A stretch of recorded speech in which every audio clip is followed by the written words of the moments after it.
everyone. So welcome to the new episode of Liv Sattviko Talks. We have Mr. Rajkamal Sharma today. Hi Raj sir, how are you? Yeah, good afternoon. Good afternoon, Dhaval, and good afternoon, everyone else who's watching this program, either live or recorded. It's always a pleasure to be a part of any of the Sattviko activities. I think it's been 3 or 4 years that I've been associated with Sattviko, and I find the team to be a very charged team, always ready to innovate and always ready to do something new. So always a pleasure to, when I'm with you guys, I start feeling young myself. So I enjoy whatever time I spend with the Sattviko team. Thank you so much, sir. That was really kind of you. And a very big thank you to you for sparing time to, come on this session. Really appreciate it. My pleasure, as I said, my pleasure. Great. Thank you so much. So let me introduce Mr. Rajkamal Sharma to you all. Mr. Rajkamal Sharma is an international business consultant. He has had a distinguished career in the FMCG industry with stints in Unilever and Nestle. He retired a couple of years ago from Nestle, where as the head of exports, he was also part of the managing committee. He has had a great exposure in procurement, manufacturing, supply chain, and other functions, but his core competence has been sales and marketing. Currently, as a country manager of Global Apoetite, Mr. Rajkamal Sharma is helping them develop their international business. As a business consultant, he has been utilizing his years of experience in mentoring various startups. He advises several small and medium-sized organizations on product and packaging development, communication strategy, channel development, and other aspects, towards the objective of enabling business development both in India as well as abroad. As an alumnus of Modern School, St. Stephen's College, and FMS, University of Delhi, Mr. Sharma is also involved in social and community development. So looking forward to a great session with you, Raj sir. Yeah, I'm also looking forward. So, sir, here is my first question now. How do you look at the changing landscape in North America in the food space? Well, you are asking me specifically about North America. I think some of these, my comments would be true of perhaps other parts of the world, certainly the first world countries. And I would say that, well, when we refer to North America, I think the two key countries you're talking about are USA and Canada. Mexico is not that North American, but so USA and Canada, like as I said, the other first world countries are veering towards healthy food. And I think that has been the trend for some years now. Consumers are looking more and more towards healthy, nutritious food. And I would say this has, if anything, got hastened or accelerated by the recent pandemic. And in this respect, perhaps Canada is a little ahead historically. Mm-hmm. And quite simply, as we know that the American food culture is not one of very healthy food. Right. I mean, they have so much of the refined wheat flour and are known for fried food and food with a lot of sugar. Canada, fortunately, has had food habits which are, if I may call them, Anglo-French, because, there has been that dual influence in Canada. It has been a Commonwealth country, so it was like India. It was ruled by the British for a number of years. But there's also a large part of Canada which has a French influence. So I would say that their food habits are Anglo-French. Mm-hmm. Mm-hmm. So while there is a lot in Canada that gets influenced by America, as USA is said, called for short, but fortunately, food is not one area where they have been influenced that much by the Americans. Mhm. And you can see that in the portion size and the kind of food that they eat or the kind of beverages that they consume. I mean, talking about beverage, very simply, you will see a lot more tea drinking in Canada than you will see in USA. USA is very strongly a coffee drinking country, but Canada has a little history of the British influence, so you will find a little more tea there. Mhm. So when I am talking about healthy food or the changing food landscape, let me also mention that in both these markets, veganism is increasing very rapidly. Sure. Not only do you see that in the menus of some restaurants, you see some exclusive vegan restaurants. Mhm. And I know for sure because one of my friends is actually a promoter of veganism, and he lectures in USA. Okay. He actually lectures in other parts of the world also. But veganism is definitely on the rise, and the reason for that is clearly, health, Right. healthy food. Apart from that, of course, there are the other trends. There is the organic food, the natural foods, less of processed food. As you know, that processed food is considered to be less healthy. Mhm. Not a good sign for people in the processed food industry like you and me. But it's a it is a changing trend. But within Right. that, if we can ensure that our food uh, is considered to be less processed and has more natural ingredients, that would be great. Right. And there is, of course, a burgeoning of gourmet food stores in these markets. Mhm. Like Whole Foods and other lots of gourmet food stores that are coming up. Even the traditional food outlets Mhm. will have a gourmet food aisle. Okay. Okay. And uh, the other thing, of course, is that food research is recommending smaller and smaller portions. Mhm. Mhm. There is incidentally also an increasing focus on home cooked food. Mhm. Mhm. In fact, you will see a very interesting trend, which is that there are restaurants which promote home style cooking. Mhm. Mhm. Um, and I mean, this is happening in other parts of the world also, but yes, likewise, it is true of these markets. Sure. Uh, then, of course, foods that can boast of richness in vitamins, and I would say after this current pandemic or during the pandemic, foods which are rich in vitamin C are being favored. Okay. Okay. Plus, of course, other supplements that they have, some antibiotics, probiotics, not antibiotics, sorry, antioxidants, Antioxidant. probiotics, and minerals, etc. Those Mhm. would have an edge. Right. And in general, I would say any product which has ingredients that can provide immunity from disease, because there's only that much that you can keep having medication. But if there are foods that inherently uh, provide immunity from disease, that would be a good selling proposition.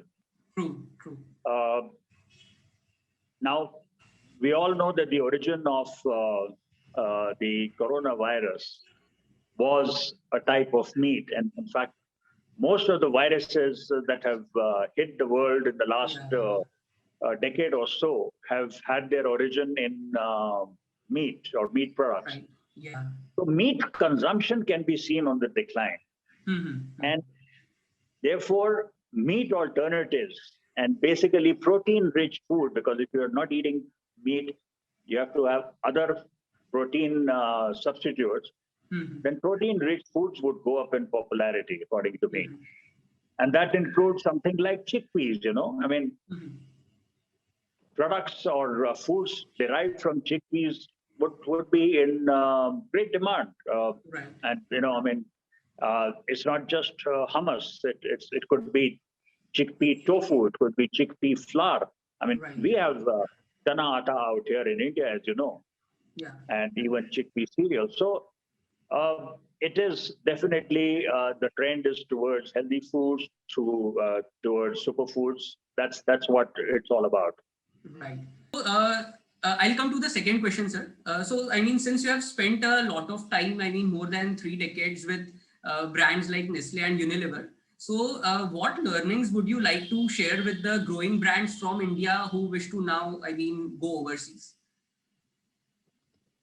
Yeah, well, some are, I mean, very fundamentally, of course, one has to identify the consumer segment that you want to target. I mean, that's a basic principle of marketing. And once you're sure what segment you want to target, uh, you have to develop products that are offering to meet the needs of such consumers.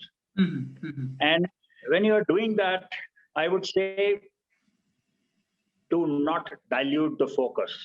Mm-hmm. Once you've identified who's the consumer segment, don't expect that we'll do a little bit here and a little bit there, and we will also proliferate into other consumer segments. Mm-hmm. Keep the focus and then create the communication. Once you have got the right product and packaging, create the communication in a manner that is appropriate for that consumer segment and Mm-hmm. not something that is all pervasive. And remember, you cannot enter mainstream market without a very large budget. You know, Mm-hmm. so if there are any aspirations or dreams of getting into the mainstream market, it has to be really well thought through. Fundamentally, if your product is suitable for the ethnic palate, identify a distribution channel for that. It could consist of ethnic stores. It could even be ethnic aisles in mainstream stores, as is true for Canada, for instance. Mm-hmm. So I would say if you want to take a brand out of India, perhaps unless it's a product which is really suitable for all consumer segments. Mm-hmm. So I mean, olives in brine solution. Now that is something that is not an ethnic product, but it is something that India can export. Or Right. something like gherkins. I mean, there's a lot of gherkins that is exported out of Bangalore and Mm-hmm. some of the other regions of India. Yeah. But if it is a product which is largely, you know, ethnic in nature, make sure that you first establish the product in the ethnic segment. And Mm-hmm. once you have gained enough traction out there, and at Mm-hmm. least the threshold volume, then you can think of entering mainstream. And that's a whole new ball game because Okay. listing fees and merchandisers and sampling and point of purchase material. These are some of the fundamentals required, obviously, when you're getting Right. into mainstream. So that's something that you have to bear in mind. Mm-hmm. Mm-hmm. So it'll have to be a twofold sort of an approach or two Got it. stage. Let me put it that way. Sure. Sure. Great. So now, I mean, looking at the competition on the global scale. So let's say, as you explained that it is first important to enter the ethnic market and then move towards mainstream once a basic threshold is achieved.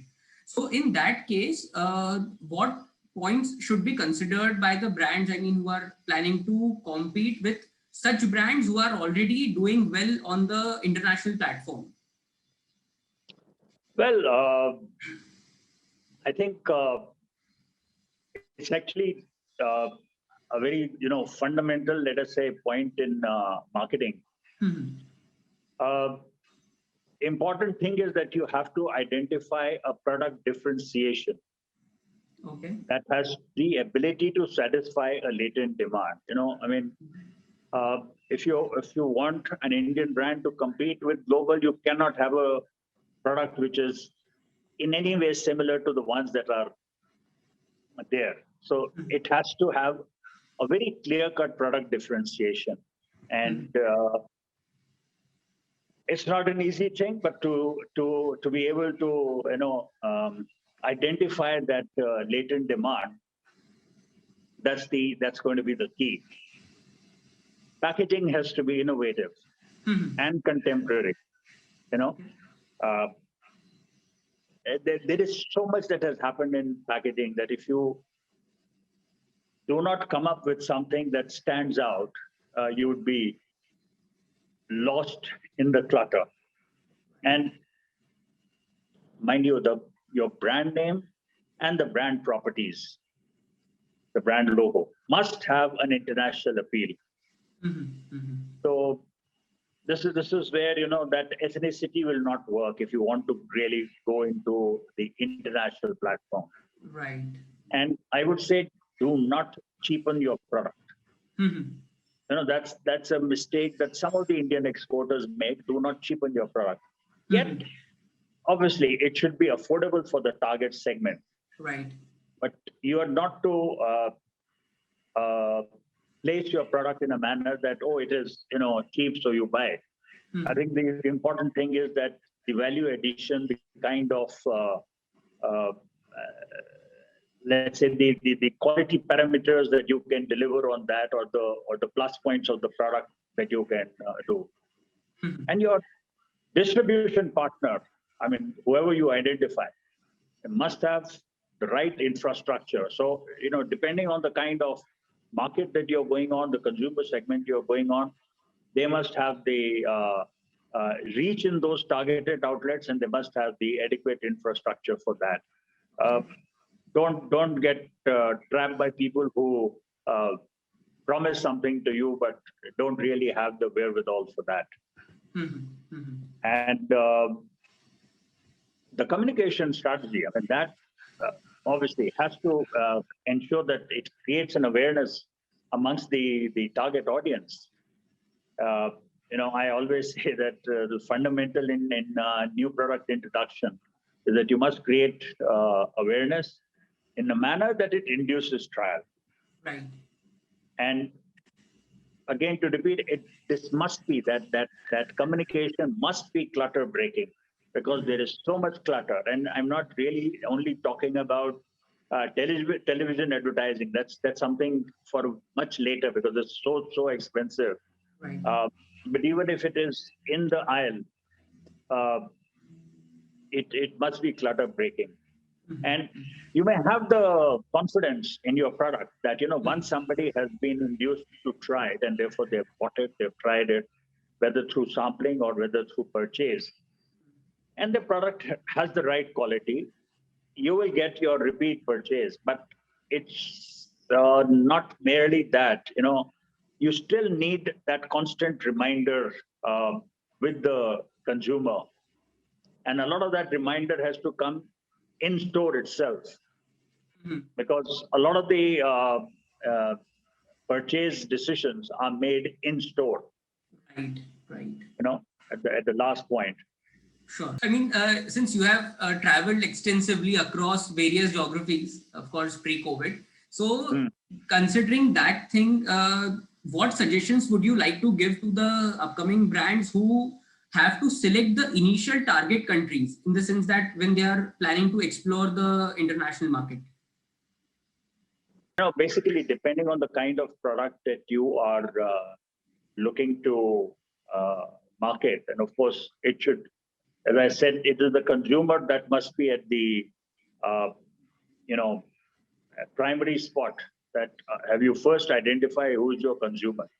If your consumer is the ethnic consumer, and mind you, that's a large population. Right. The Indian diaspora is about 25 million. People of Indian origin, as we call them, the PIOs, are about 25 million. That's more than the population of a lot of countries. Yeah. Right. And what is even more important is that their purchasing power is fantastic. There is one estimate which says that the purchasing power of the Indian diaspora is almost equal to the GDP of India now. It could be a challenge, but of course there are some people of Indian origin living abroad who have a fantastic net worth, and if you add theirs annual income, then this might come true. Mhm. But see, if you look at the countries, I mean, there are some countries which have a much larger population. Obviously, USA, which is almost 4 million. Canada, about 1.5 million. UK, again, probably 1.5 to 2 million. Mhm. The whole of Middle East, which you can take as one entity. Singapore has a good thing. Malaysia, Mhm. Australia, even South Africa. I mean, there are lots of people from Bihar region who have traditionally settled down in South Africa. Mhm. But it's also important that you must understand that, these people in different countries, they're Indians, but within that, they have those subtle ethnic differences. I mean, Right. if you were to see the Middle East, there's a large population from Kerala and Yeah. Maharashtra. Yeah. If you look at Malaysia, it has a large number of Tamilians. Canada has lots of Punjabis. I mean, there is a Punjab street, Punjab market in Vancouver. Sure. There is an area which is actually called Springville, but some people have nicknamed it Singville because of the number of Sikh gentlemen out there doing a lot of Okay. farming. Wow. The eastern parts of USA, this New Jersey, New York, and all those areas have a lot of Gujaratis and Punjabis. But Mhm. Western USA, which has the IT guys, probably mostly from southern states. Right. So you have to keep that in mind. First of all, where is the large Indian diaspora, and what ethnicity are they? The other thing is that there are markets where the Indian tastes have become more popular. I mean, you look at UK, Mhm. a local Brit will eat Indian cuisine at least once a week. Okay. Okay. And it's really the most popular cuisine out there. I can say that every third restaurant in London is an Indian restaurant. Great. So, coming to my final question for this session, what is your take on the growing e-commerce market across geographies? If you can give some example of any of the countries where you think that the e-commerce has taken a big jump. Well, I think e-commerce has picked up virtually all over the world. I mean, there's no doubt about that. Mhm. And the one where it has been the strongest and the earliest has, of course, been US. But in today's day and time, it's amazing how much e-commerce has developed in India for that matter. Right. Great. Great. So I think I am done with my questions for today. And sir, really thank you so much for taking out your time. And this was really an insightful session. And looking forward to your suggestions more going forward. And I mean, happy. Anytime. Anytime. It's, as I said, always a pleasure to interact with this young team